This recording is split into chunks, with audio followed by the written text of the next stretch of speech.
Started in the year of 2020. Weekly episodes, there are plenty. Some are serious, some are funny, oh yeah.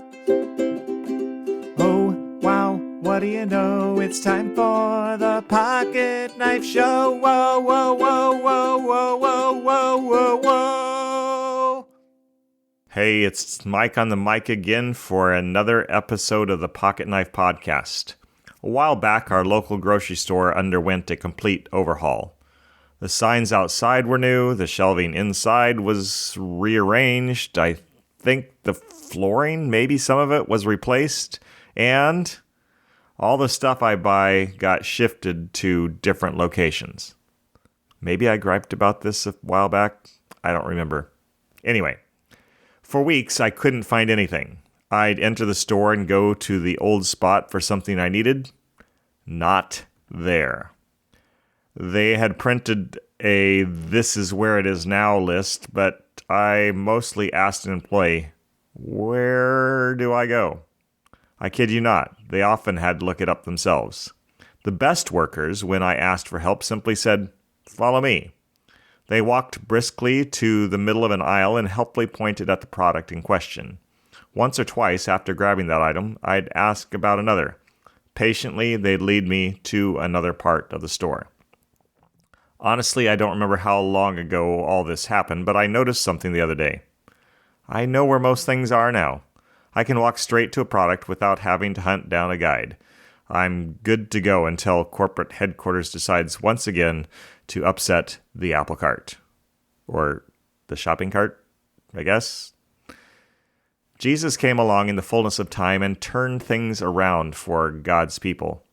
And it was disorienting for everyone. For those who loved what he was doing, there was amazement. For those who hated his new thing, there was resistance. And what was Jesus' call to all who would listen, to all who wanted to know what he was about? Follow me.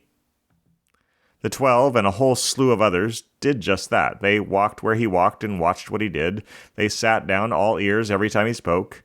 When they didn't understand him, they asked, and he answered, for the most part. And as a result of following him, these people did what Jesus did.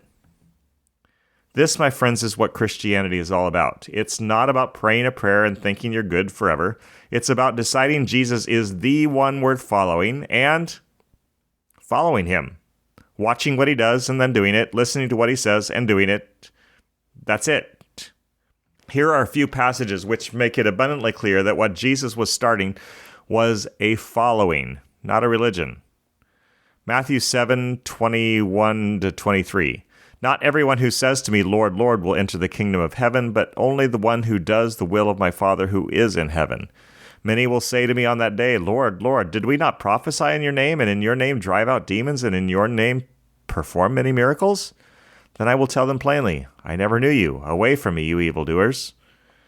Matthew 16:24-25. Then Jesus said to his disciples, "Whoever wants to be my disciple must deny themselves and take up their cross and follow me. For whoever wants to save their life will lose it, but whoever loses their life for me will find it." And John 8:31-32. To the Jews who had believed him, Jesus said, "If you hold to my teaching, you are really my disciples. Then you will know the truth, and the truth will set you free." That's just a sampling. There are several others. Obedience is not the way to salvation, but it is proof of it. Disciples know Jesus personally. Disciples walk with him.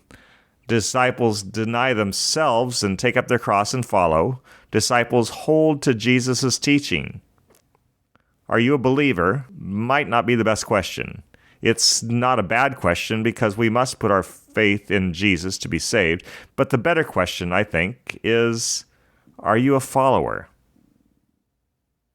Are you?